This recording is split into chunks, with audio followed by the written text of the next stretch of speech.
बस बेताल, तुमने सर से संदेशा भेजा था, इसलिए मैं ऐसे ही यहाँ आ गया। ये तुमने बहुत अच्छा किया मित्र। आओ बैठो। बैठ। बस बेताल, मैंने तस से तुम्हारी सर से समस्या जान ली और उसका हाथ से हल भी है मेरे पास। अच्छा तो जल्दी बताओ ना, वो बेतालनी मेरे पीछे ऐसे पड़ गई है जैसे शहद के पीछे मधुमक्खी। देखो बेताल, यह योजना यह है कि वो तुम पे मस से मरती है, इसलिए क्योंकि वो तुमको बस से बहुत अच्छा मानती। अच्छा तो मैं हूं ही। लसे, लेकिन तुम्हें उसकी दृष्टि में उससे उठना नहीं बल्कि ग से गिरना है। ससे समझे?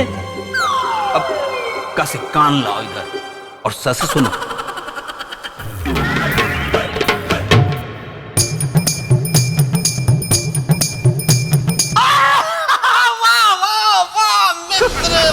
ये हुई ना बात। धन्यवाद मित्र। अब मैं बेताल गलने नहीं दूंगा उस बेतालनी की दाल। अच्छा जैसे चलता हूं।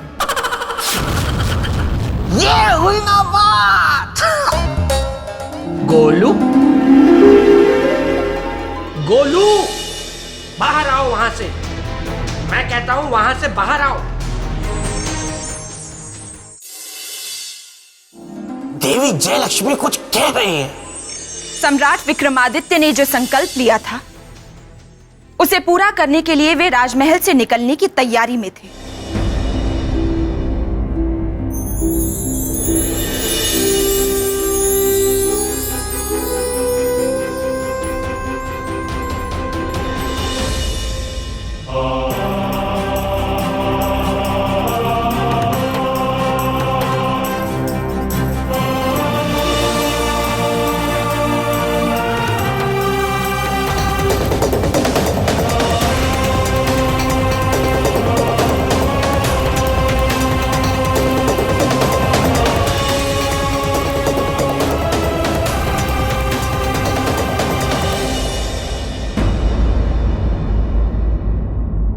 सम्राट विक्रमादित्य, अब मात्र 12 घंटे ही शेष हैं। अब आपको बिजली की गति से भी तीव्र गति से चलना होगा।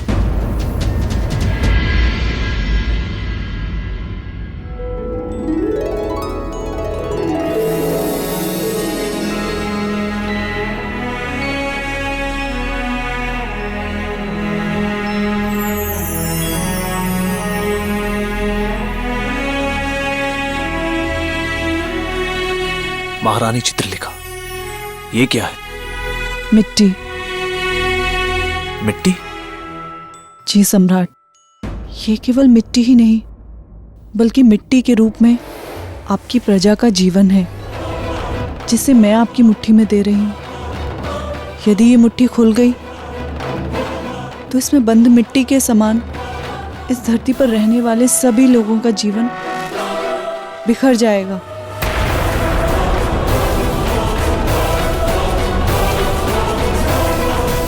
और यदि ये मुट्ठी बंद रही तो क्या महारानी जी?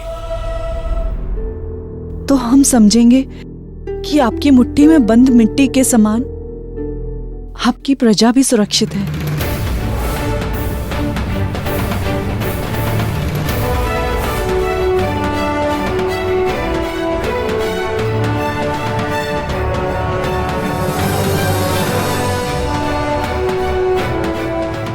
ये मुट्ठी बंद ही रहेगी।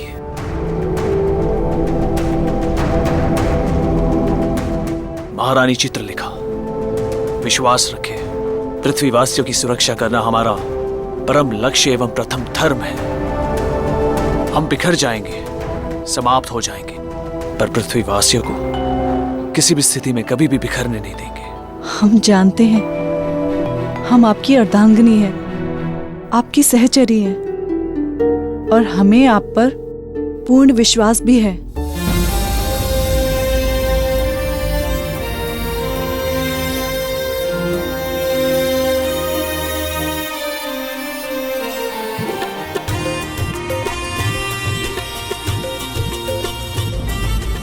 चलते हैं।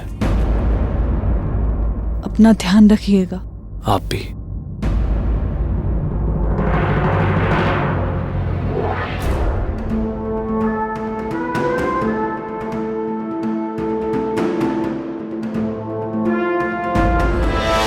अपने मित्र विक्रमादित्य के बारे में सोच सोच कर ये हालत हो गई है मेरी। लेकिन मुझे पता है मेरे मित्र के लिए हर विपत्ति फूल पत्ती की तरह है। वो हर समस्या को तपस्या की तरह लेता है और उसे साध के दिखाता है। भले सिर्फ एक दिन शेष बचा हो, चाहे राहु देव को भी क्यों ना रोकना हो, इस सृष्टि को बचाने के लिए मेरा मित्र हार मानने वालों में से नहीं था।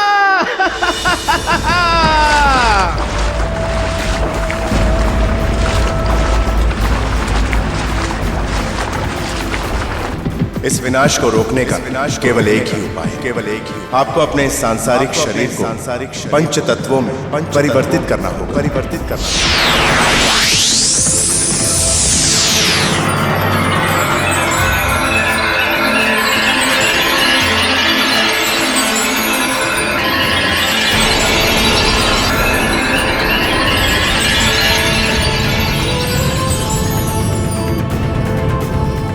हम सौरमंडल पहुंच गए हैं, किंतु अब हमें शीघ्रता करनी होगी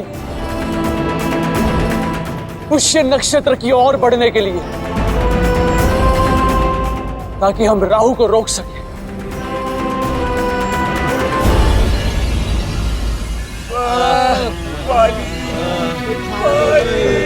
कोई हमें भोजन करा दे।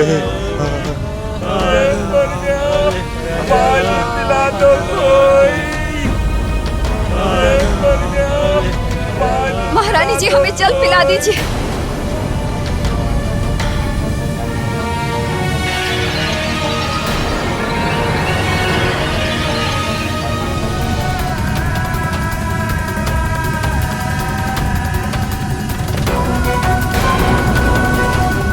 महारानी जी, आंखें खोलिए। महारानी जी, कुछ भी कुशल नहीं है। महारानी की यह अवस्था अंत का संकेत है। उधर सूर्यास्त होगा और इधर सब कुछ नष्ट हो जाएगा। अब बस कुछ पल और, उसके बाद युग समाप्त। राहु का अस्तित्व नहीं तो किसी का भी अस्तित्व नहीं। अंत हो जाएगा सबका आज, अंत हो जाएगा। राजन, अब कुछ भी शेष नहीं बचा था। राहु ने युग समाप्ति का शस्त्र चला दिया था। धरती के सूर्य का अस्त होना निश्चित था। क्षमा करिए देवी, आपके कथन के अनुसार राहु ने युग समाप्ति का शस्त्र तो अवश्य चला दिया था, पर अभी धरती का सूर्यास्त नहीं हुआ था। अभी भी कुछ पल शेष था सूर्य के अस्त होने का। कहने का अर्थ कि पूरे मन से किया गया परिश्रम और पूरे लगन और विश्वास के साथ किया गया कर्म कभी भी व्यर्थ नहीं जाता देवी। और फिर सम्राट विक्रमादित्य, चक्रवर्ती पराक्रमी सम्राट विक्रमादित्य, जो पृथ्वीवासियों के सुख और शांति के लिए निस्वार्थ कर्म कर रहे थे, वो व्यर्थ कैसे जाता देवी? वाह वाह वाह वाह राजा भोज, क्या क्या बात कही है तुमने। सामने होता तो माथा चूम लेता तुम्हारा।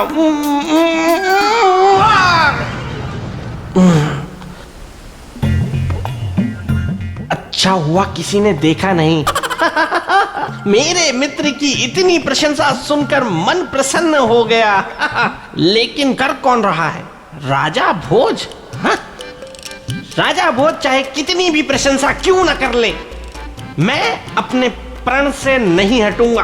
तुम्हें याद है ना, मैंने प्रण लिया है कि अपने मित्र महाप्रतापी पराक्रमी चक्रवर्ती सम्राट विक्रमादित्य के सिंहासन पे मैं उस राजा भोज को बैठने नहीं दूंगा, क्योंकि मैं हूं बेताल। गलने नहीं दूंगा राजा भोज की दाल। उस सिंहासन पे सिर्फ मेरा मित्र बैठ सकता है, या फिर कोई ऐसा जो मेरे मित्र सम्राट विक्रमादित्य की बराबरी कर सके। देवी, सम्राट विक्रमादित्य का संकल्प उस उद्देश्य को प्राप्त किए बिना सफल नहीं होता। आगे क्या हुआ देवी? मैं सुनाऊं? मुझे पता है देवी, आप कहेंगी कि तुम फिर आ गए। मैं क्या करूं देवी, मेरे पेट में बुलबुले उठने लगते हैं, और जब तक मैं यहां ना आ जाऊं बुलबुले शांत होने का नाम ही नहीं लेते। अगर आप आज्ञा दे दें तो आगे की कथा मैं सुना दूं। देवी, यदि आगे की कथा बेताल सुनाना चाहते हैं तो क्यों ना आगे की कहानी इन्हीं से सुनी जाए। वैसे इनके कहानी सुनाने का अंदाज भी बड़ा रोचक है, क्यों? ठीक है बेताल, तुम सुनाओ। धन्यवाद देवी। हाँ तो राजन, हुआ ये कि एक बार मेरे मित्र विक्रमादित्य जब छोटे थे तो उन्हें खांसी हो गई, तो उन्होंने काढ़ा बनाया, जो बहुत गाढ़ा बनाया। बेताल, क्षमा देवी क्षमा, मैं भावनाओं में बह गया, इसीलिए ये कह गया। हाँ तो राजन, हुआ ये कि राहु से भयभीत होकर सारे देवता इंद्र के दरबार में पहुंचे। एक तरफ था राहु ऐसे हंसता हुआ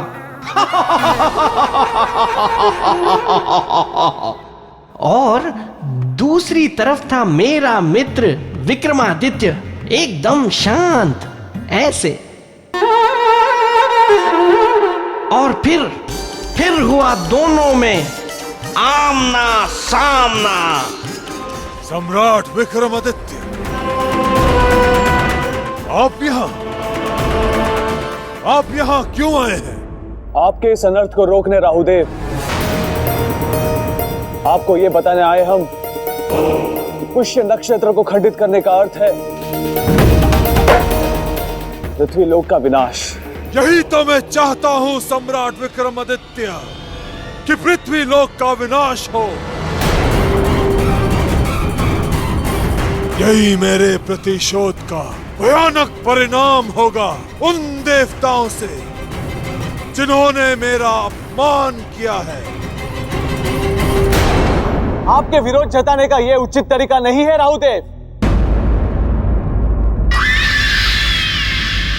इस विरोध में तो आपका निजी स्वार्थ झलक रहा है। आप देव होकर अपने स्वार्थ के लिए निर्दोष मानव जाति को नष्ट कर देना चाहते हैं। इतना बड़ा पाप, इतना बड़ा अधर्म, वो भी केवल अपने प्रतिशोध के लिए।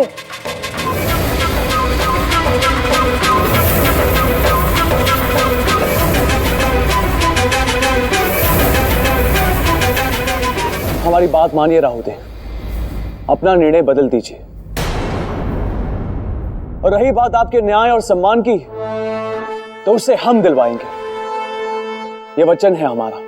नहीं सम्राट विक्रमादित्य, नहीं। मुझे अपना अधिकार लेने के लिए किसी दूसरे की आवश्यकता नहीं, और वो भी एक मनुष्य की। मुझे आता है अपना अधिकार लेना,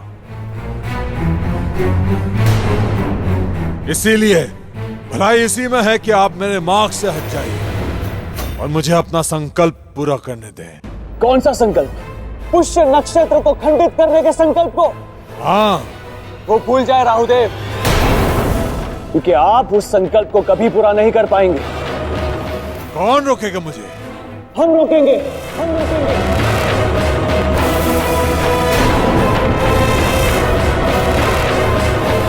हमें आपको रोकना ही होगा।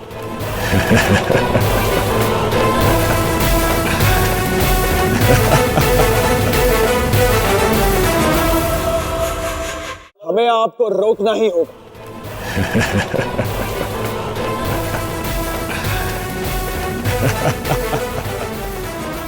मनुष्य रोकेगा मुझे?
चलो।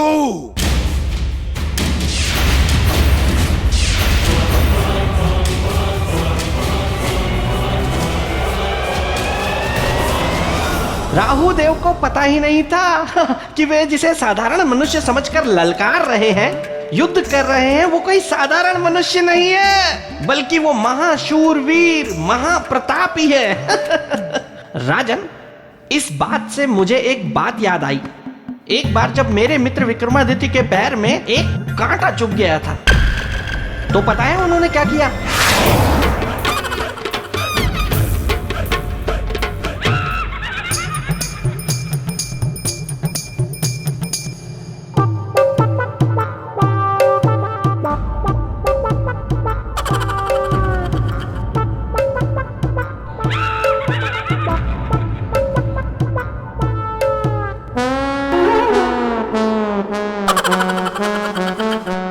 देवी, फिर उस युद्ध का परिणाम क्या हुआ?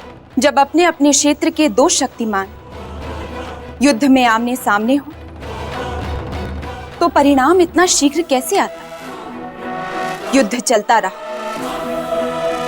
समय बीतता रहा, और बीतते बीतते समय की सुई उस एक निर्णायक घड़ी के पास आकर रुक गई, जिसे एक घड़ी में सम्राट विक्रमादित्य को रोकना था राहु को, और बचाना था खंडित होने से पुष्य नक्षत्र को। देवी, वो निर्णायक घड़ी क्या थी?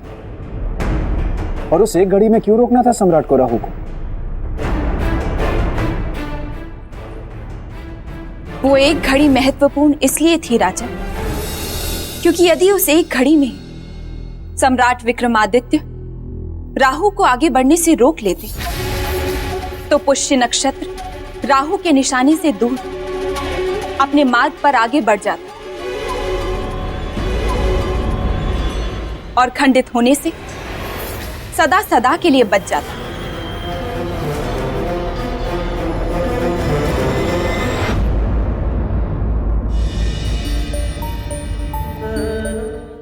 देवी, फिर उस युद्ध का परिणाम क्या हुआ? जब अपने अपने क्षेत्र के दो शक्तिमान युद्ध में आमने सामने हो, तो परिणाम इतना शीघ्र कैसे आता? युद्ध चलता रहा, समय बीतता रहा, और बीतते बीतते समय की सुई उस एक निर्णायक घड़ी के पास आकर रुक गई, जिसे एक घड़ी में सम्राट विक्रमादित्य को रोकना था राहु को और बचाना था खंडित होने से पुष्य नक्षत्र को। देवी, वो निर्णायक घड़ी क्या थी और उस एक घड़ी में क्यों रोकना था सम्राट को राहु को? वो एक घड़ी महत्वपूर्ण इसलिए थी राजन, क्योंकि यदि उस एक घड़ी में सम्राट विक्रमादित्य राहु को आगे बढ़ने से रोक लेते तो पुष्य नक्षत्र राहु के निशाने से दूर अपने मार्ग पर आगे बढ़ जाता और खंडित होने से सदा सदा के लिए बच जाता। हम किसी भी मूल्य पर इस संसार का विनाश नहीं होने देंगे। परम पिता परमात्मा राहुदेव के इस हठ ने वनस्पति से लेकर जीव जंतुओं के जीवन के अस्तित्व को संकट में डाल दिया। हमें आशीर्वाद दीजिए कि राहुदेव के इस हठ धर्म को पराजित कर हम इस विनाश लीला को रोक सके। आशीर्वाद दीजिए हमें ईश्वर।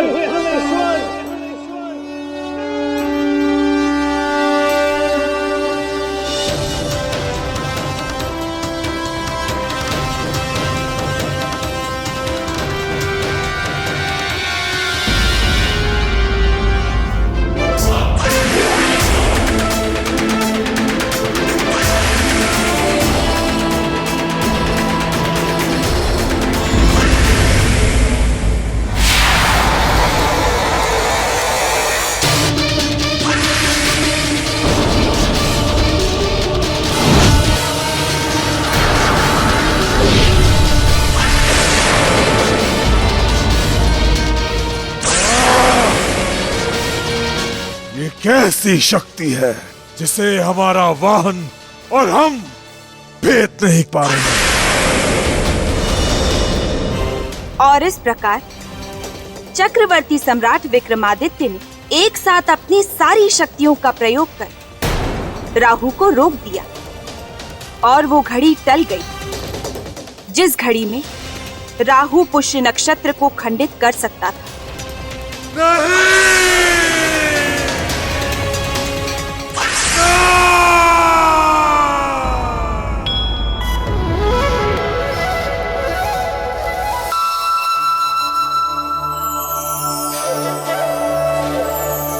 बादल हट गए, अर्थात चक्रवर्ती सम्राट विक्रमादित्य ने राहु को रोकने में सफलता प्राप्त कर ली। महारानी जी होश में आइए, आंखें खोलिए महारानी जी, साक्षी बनिए चक्रवर्ती सम्राट विक्रमादित्य की सफलता का। संसार से संकट टल गया महारानी जी, सम्राट विक्रमादित्य ने राहु के कोप से पुष्य नक्षत्र को बचा लिया है।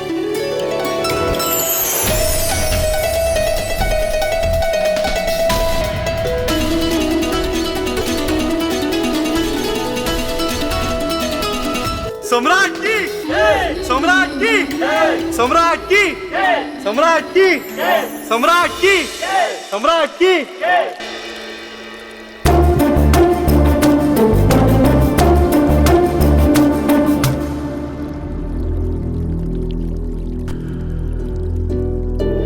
देवी, मुझे लगता है कि अब बेताल को सामान्य कर देना चाहिए। देखिए ना कितने व्याकुल और परेशान हो रहे हैं।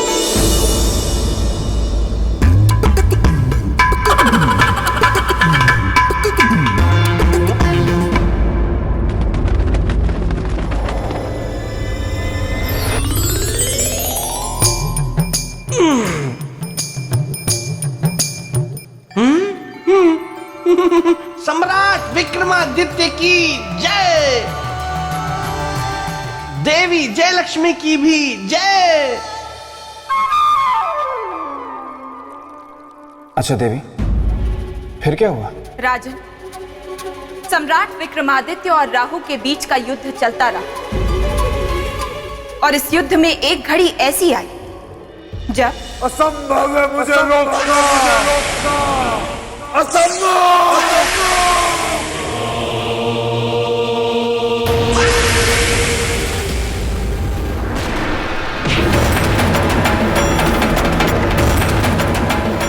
तुम नहीं जानते तुमने क्या किया है विक्रमादित्य। भली भांति जानते हैं राहुदेव। जानते तो तुम राहु से शत्रुता मोल लेने का दुस्साहस नहीं करते। हमने आपसे शत्रुता नहीं, पृथ्वीवासियों से मित्रता निभाई है, उनके जीवन की सुरक्षा करके। तो अब तुम्हारी मित्रता तुम्हारी मृत्यु बनेगी। मृत्यु का भय नहीं है हमें राहुदेव, क्योंकि हमने अपना उद्देश्य पूरा किया है।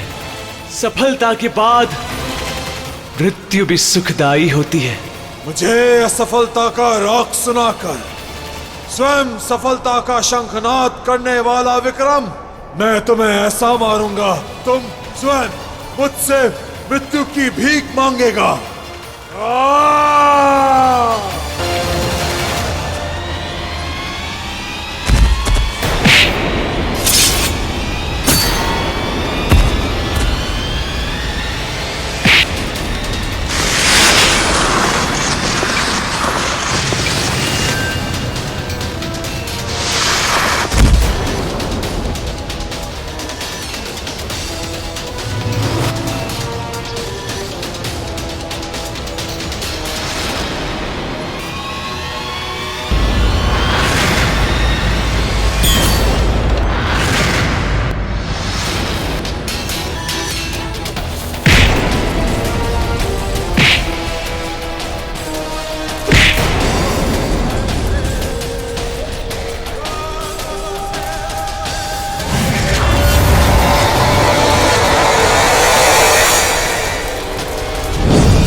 इंद्रदेव, ये क्या हो गया सम्राट विक्रमादित्य को? वो राहु का सामना क्यों नहीं कर पा रहे? क्योंकि पराक्रमी सम्राट विक्रमादित्य की सारी शक्ति राहु को रोकने में ही नष्ट हो गई है। अब उनके पास शक्ति बची ही नहीं है कि वो राहु का सामना कर सके।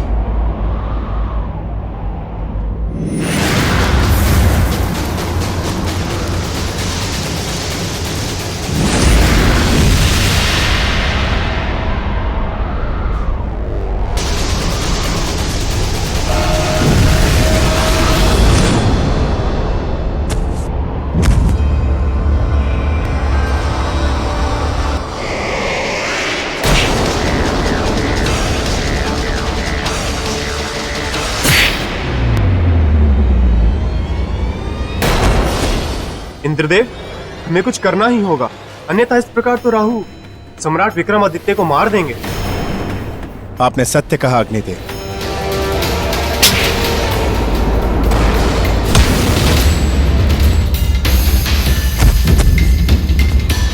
मेरे विचार से अब हमें ब्रह्मदेव को समाधि से जगाना चाहिए। केवल एक वही है जो सम्राट विक्रमादित्य को राहु के प्रकोप से बचा सकते हैं।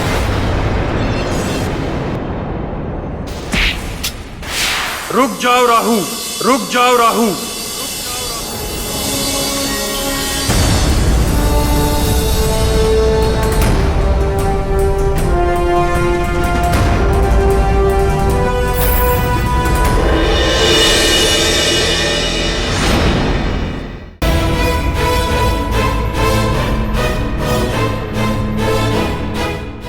नहीं ब्रह्मदेव, आज मैं नहीं रुकूंगा। ये मेरा शत्रु है, मेरे प्रतिशोध के मार्ग पे बाधक है। आज मैं इसे जीवित नहीं छोड़ूंगा ब्रह्मदेव। शांत राहु, शांत। क्रोध विनाश की अग्नि है, इसीलिए मैं अपने क्रोध की अग्नि में से जलाकर भस्म कर दूंगा। उससे क्या प्राप्त हो? शांति ब्रह्मदेव, सुख। आप नहीं जानते मैं कितना अशांत हूं। आपने मुझे देवत्व का स्थान दिया, उसके बाद भी उस इंद्र ने मुझे अपने दरबार से निकाल दिया, अपमानित करके निकाल दिया ब्रह्मदेव। और अब इस विक्रमादित्य ने मेरे प्रतिशोध लेने का अवसर भी छीन लिया मुझसे। यह अपराधी है ब्रह्मदेव, बहुत बड़ा अपराधी, और उसका दंड केवल मृत्यु है। इसीलिए आप बीच में मत आइए। ठीक, नहीं आऊंगा तुम्हारे बीच। किंतु एक बात बताओ, तुम्हारे इस क्रोध और प्रतिशोध का कारण क्या है? स्थान ही ना स्थान। मैं तुम्हें ब्रह्मलोक में स्थान देता हूं। आज से मैं तुम्हें ब्रह्मलोक का सभासद नियुक्त करता हूं। क्या? हाँ, आज से तुम ब्रह्मा के दरबारी कहलाओगे। सत्य ब्रह्मदेव? हाँ राहुल, आज से तुम मेरे लोक में वास करोगे। आपका बहुत बहुत धन्यवाद ब्रह्मदेव।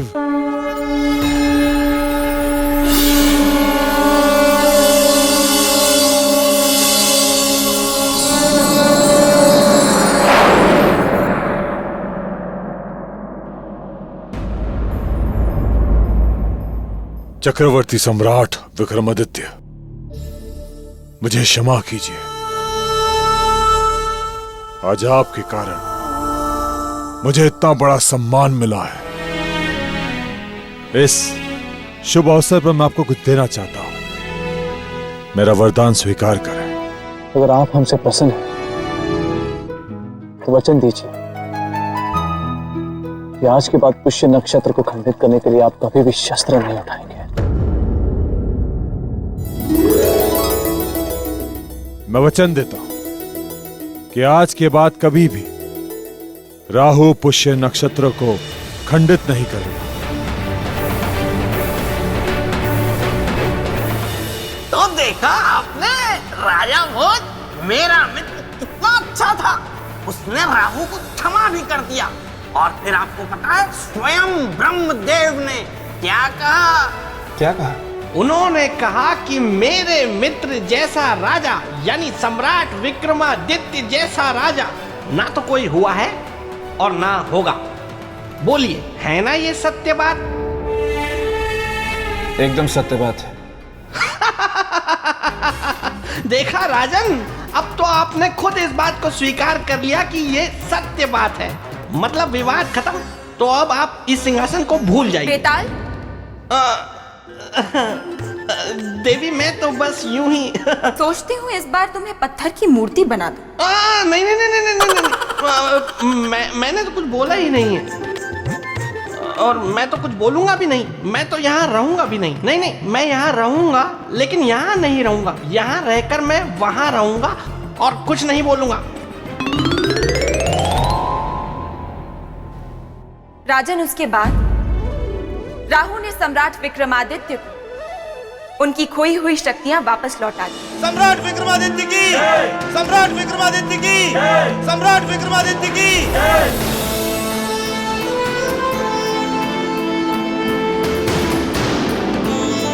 पराक्रमी सम्राट विक्रमादित्य, यह कहना अनुचित नहीं होगा कि आपने अपने पराक्रम एवं वीरता से एक नए युग का आरंभ किया है। इसलिए हम सभी देव आपको यह आशीर्वाद देते हैं कि अब से आपके जन्म दिवस से एक नए युग का आरंभ होगा जो विक्रम संवत के नाम से जाना जाएगा। और केवल इतना ही नहीं सम्राट, अब ज्योतिष और ग्रह नक्षत्रों की सारी गणनाएं भी विक्रम संवत के अनुसार ही की जाएंगी।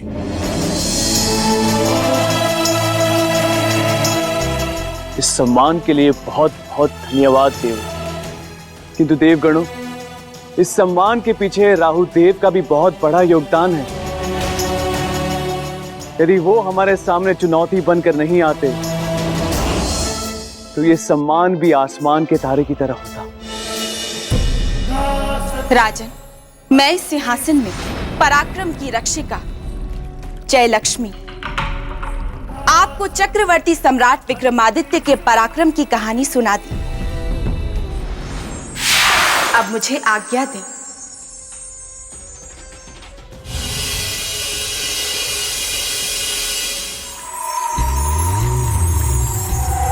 क्या हुआ राजन? प्रणाम देवी। खुद को पराक्रम के तराजू में तौलने का कर रहे हो प्रयास,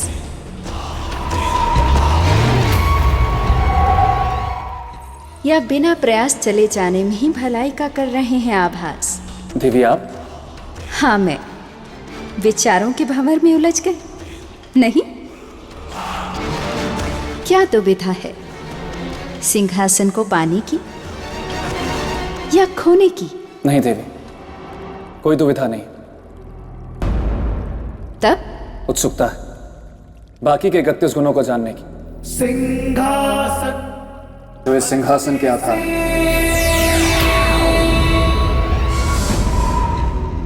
यदि इरादा अटल हो तो उत्सुकता भी शांत हो जाएगी, किंतु उससे पहले एक प्रश्न है।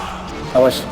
आपने सम्राट विक्रमादित्य के पराक्रम की कहानी तो सुन ली जी, तो बताइए, व्यक्ति की 2 शक्तियों में कौन बड़ी है?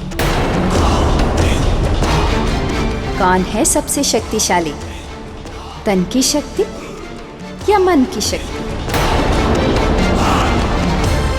किस शक्ति धारक को आप कहेंगे सबसे भाग्यशाली?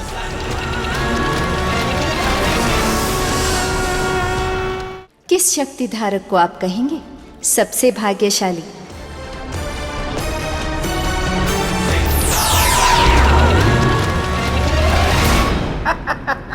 राजन, आप बहुत अच्छे इंसान हैं। आप अपनी प्रजा का बड़ा अच्छा ख्याल रखते हैं। वाह वाह वाह वाह वाह। आप कहाँ इस सिंहासन और इन पुतलियों के चक्कर में पड़ गए? कहाँ इस प्रश्नोत्तर के खेल में आप अपना समय व्यर्थ कर रहे हैं? अरे छोड़िए ये सब प्रश्नोत्तर का खेल, जाने दीजिए इस सिंहासन को। आप जाइए, जाकर आप अपना राजपाट संभालिए, प्रजा का ध्यान दीजिए। वैसे भी आप मेरे मित्र की बराबरी नहीं कर पाएंगे। बेटा, भले ही मैं तुम्हारे मित्र की बराबरी ना कर पाऊं, परंतु तुम्हारी प्रशंसा अवश्य करूंगा। तुम्हारा जैसा मित्र मिलना एक सौभाग्य की बात है। एक ऐसा मित्र जो अपने मित्र के विरुद्ध एक भी शब्द ना सुने, जो किसी और को उनकी बराबरी करने का मौका तक न दे। आप महान हैं, महान। मैं तो स्वभाव से ही ऐसा हूं राजन। वैसे मैं भी सोच रहा था कि आपकी प्रशंसा करूं। राजा भोज, अगर आप चतुर हैं तो मैं भी महाचतुर हूं। आप डाल डाल हैं तो मैं पात पात। समझ जाता मैं आपकी हर बात बात को। आप मेरी और मेरे मित्र की प्रशंसा करके उस सिंहासन तक पहुंचना चाहते हैं। लेकिन मैं ऐसा कभी नहीं होने दूंगा। ये क्या हो गया? भाग बेताल।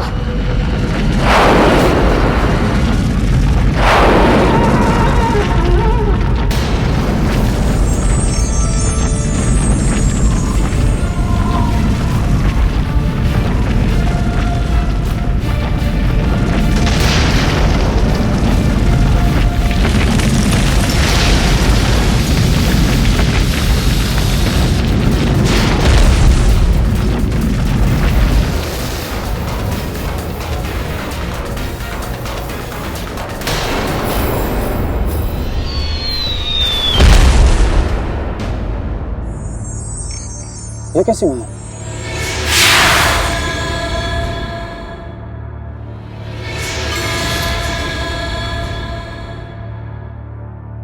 ये मैं कहाँ आ गया हूँ?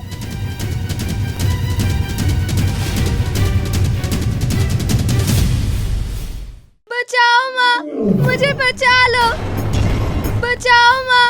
किसकी आवाज है?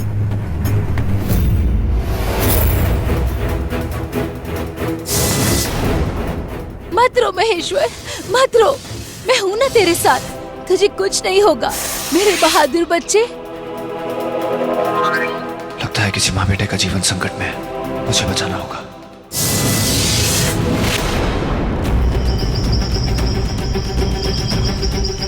ये मार डालेगा मुझे, माँ मुझे ये मार डालेगा, माँ माँ मुझे ये मार डालेगा।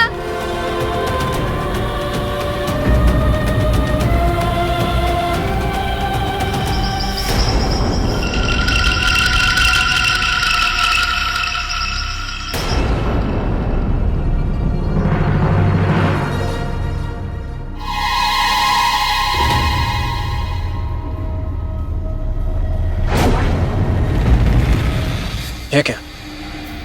मैं तो शेर के पंजों का पीछा कर रहा था। ये दानव के निशान कहां से हो गए?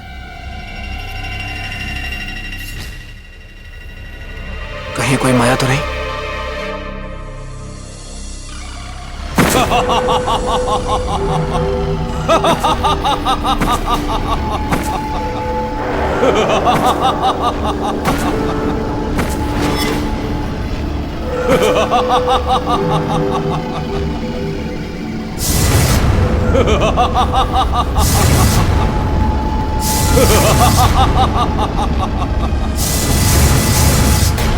मैं पाँव पड़ती हूँ, छोड़ दो मेरे बच्चे को। मैं तुम्हारे हाथ जोड़ती हूँ, मेरे बच्चे को छोड़ दो।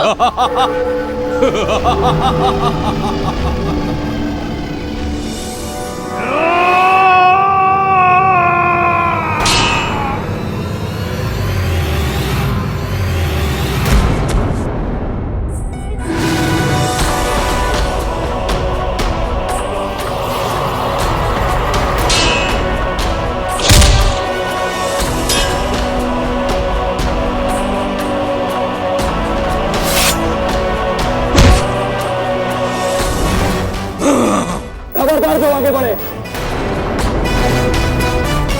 वहीं रुक जाओ।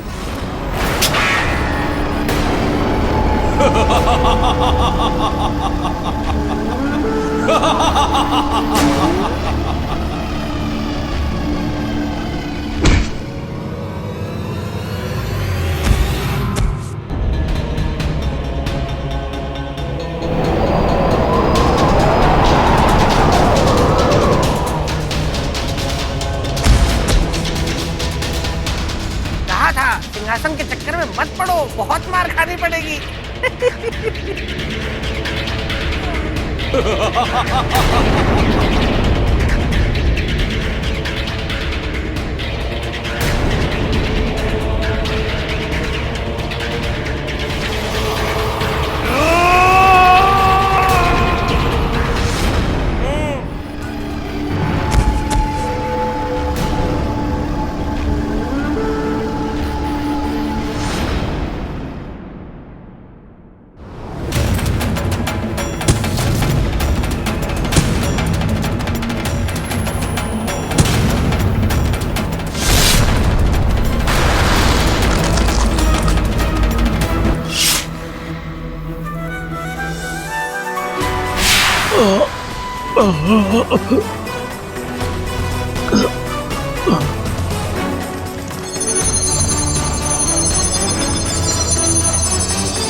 आप बहुत बहादुर हैं, है ना?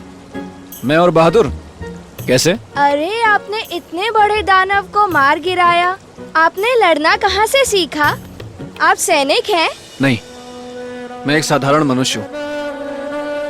बस थोड़ा सा साहस दिखाया और उस राक्षस को हरा दिया। अरे केवल साहस से आपने उसे मार गिराया? हाँ। माँ, मैं भी आज से साहसी बनूंगा। किसी से नहीं डरूंगा, इनकी तरह।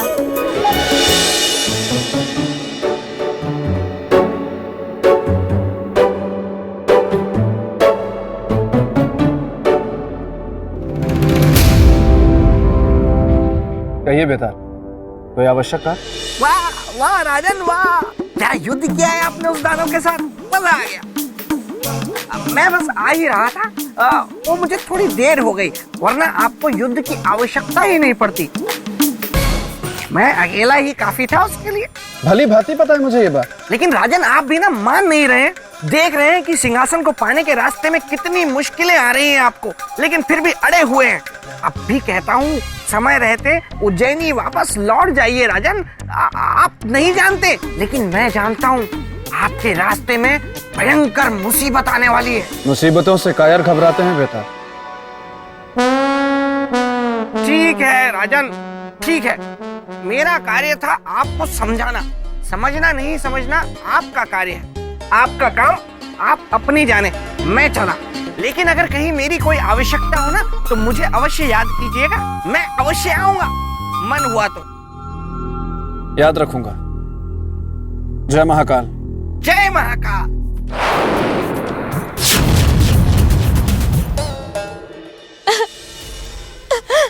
देवी, आप रो क्यों रही हैं?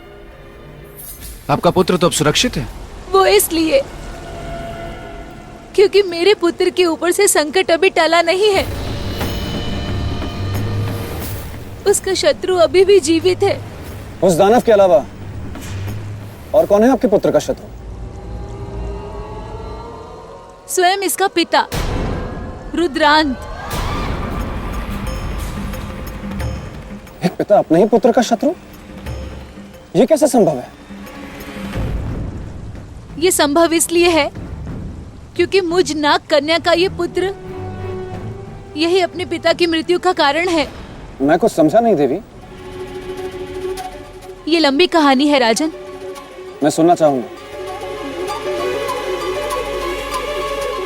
बात उस समय की है जब महाराज रुद्रांत ने ब्रह्मदेव की घोर तपस्या की और उनसे अमरता का वरदान मांगा।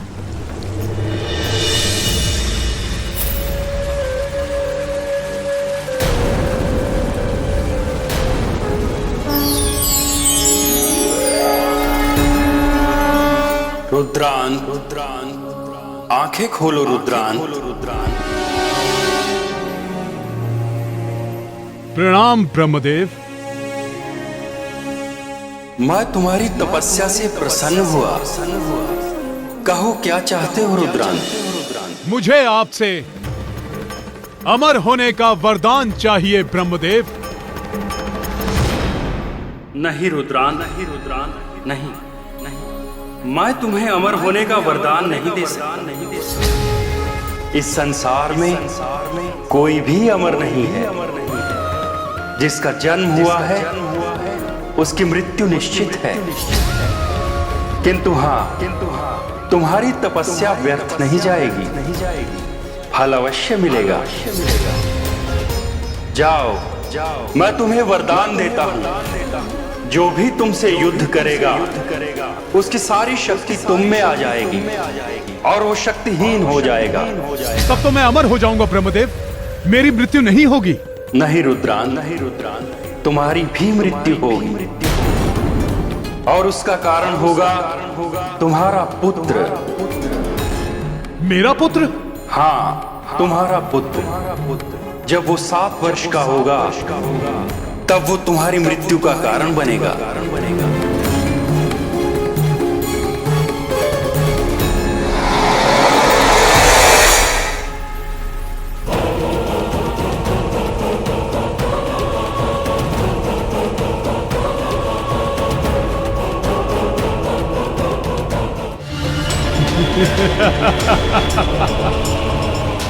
यदि ऐसा है ब्रह्मदेव तो मैं आजीवन विवाह ही नहीं करूंगा।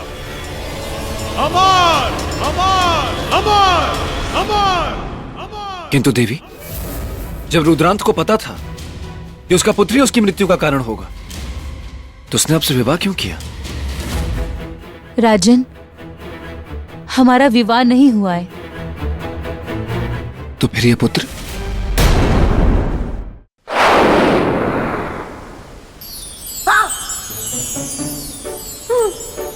जीवित तितलियां। इसका मतलब सौंदर्य लेखा आ रही है। क्या करूं, क्या करूं? हाँ, मस्तिष्क कुमार की सुझाई युक्ति का उपयोग करता हूं।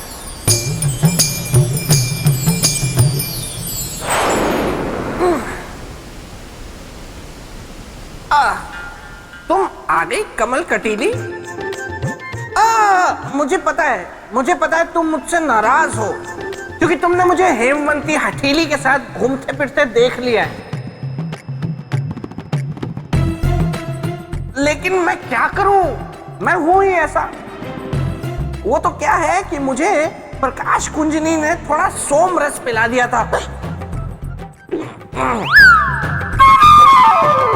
तो उसके उसके बाद मैं धन दमयंती के यहाँ द्वैत क्रीड़ा के लिए निकल गया। उसके बाद तो पता नहीं फिर किन किन बेतालियों के साथ कहाँ कहाँ घूमा, कहाँ कहाँ गया। बहुत थक गया, अभी वापस आया ही हूँ। लेकिन तुम कुछ बोल क्यों नहीं रही हो? वो तुम सौंदर्य लेखा यहाँ? ओहो, मुझे लगा कोई अन्य बेतालनी है और मैं सब कुछ कह गया, तुमने सब कुछ सुन भी लिया। हाँ, और अब जब तुम्हें सब कुछ पता चल ही गया है तो छुपा कर क्या फायदा?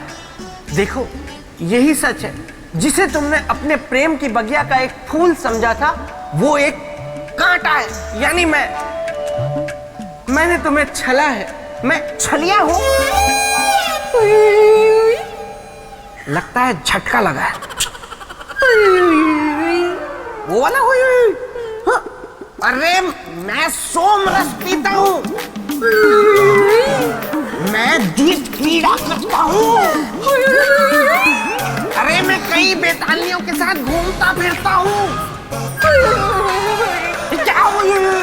मैं यहाँ तुम्हें अपनी बुराइयों पे बुराइयां बता रहा हूँ और मुझ पर क्रोधित होने की बजाय तुम मुझ पर प्रसन्न हो रही हो। हाँ, मेरे प्रेम की जंगल के हाथी, ऐसा ही तो चाहती हूँ मैं जीवन साथी, जिसकी दीवानी हो प्रेत लोग की सारी बेताली, फिर वो कटीली हो या हटीली, वो प्रकाश कुंजनी या मृदंग मलिनी। अब तो मैं तुम्ही से विवाह करूंगी। लगता है मेरे पिताश्री मुझे रहे हैं पुकार। चलो मैं चलती हूँ, लेकिन विवाह के लिए रहना तैयार।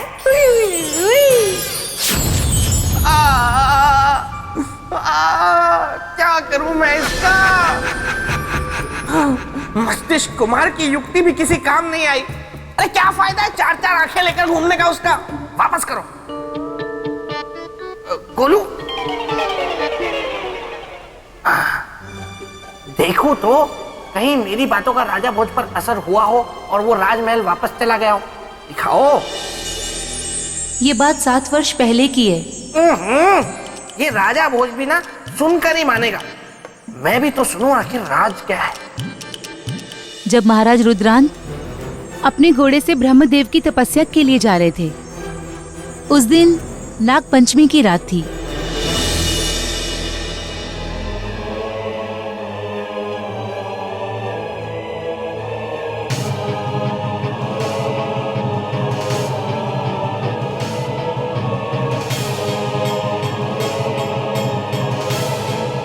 हे देवादिदेव महादेव, आज नाग पंचमी की इस रात को आप हम सभी नाग कन्याओं की मनोकामना पूरी करते हैं। आज अपनी इस पुत्री नागमती को ऐसा वर दीजिए जो आपने कभी किसी नाग कन्या को ना दिया हो और ना कभी किसी ने मांगा हो। मैं अपनी कोख से, अपने नागकुल से बिल्कुल अलग एक संतान को जन्म देना चाहती हूँ। हे प्रभु, मेरी मुराद की झोली भरेगी या खाली रहेगी, ये आप पर है।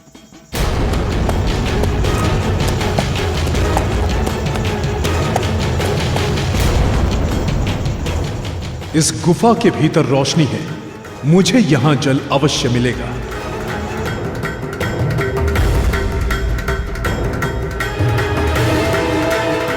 ये आप पर निर्भर करता है कि कौन इस दूध को पीता है और मुझे सौभाग्यवती होने का अवसर देता है।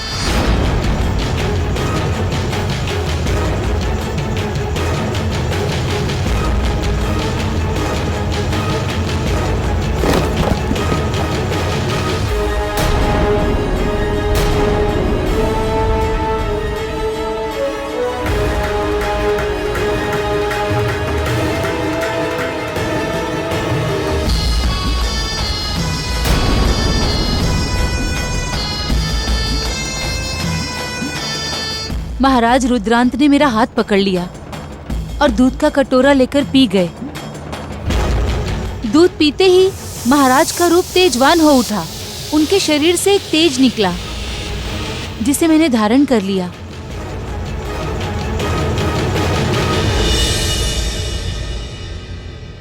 और गर्भासन का समय पूरा होते ही मैंने इस पुत्र को जन्म दिया।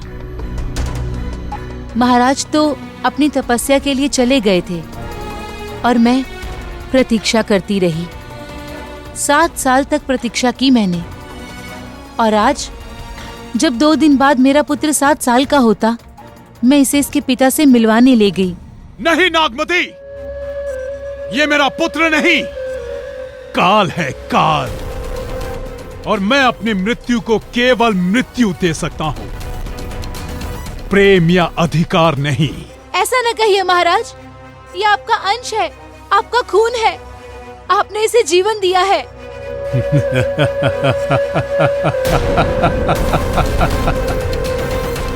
और मृत्यु भी मैं ही दूंगा।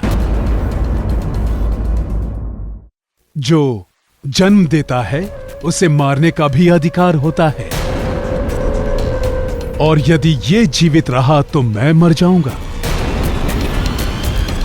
और मेरे अमर होने का सपना अधूरा रह जाएगा। सिपाहियों, पकड़ लो इसे। खबरदार जो कोई आगे बढ़ा, अगर किसी ने रोकने की कोशिश की तो उसका भी यही हाल होगा जो इसका हुआ है। चल बेटा।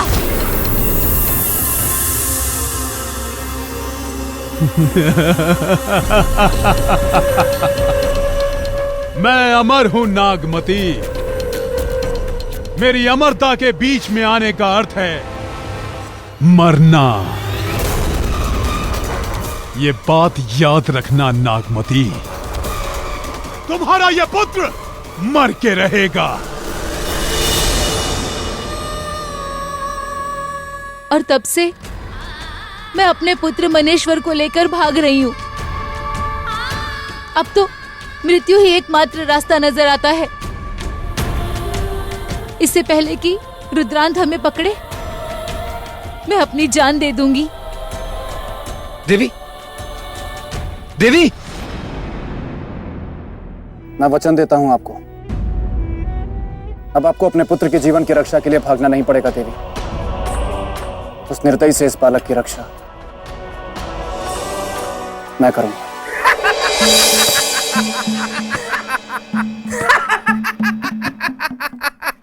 क्या हुआ बेताल, इतना हंस क्यों रहा?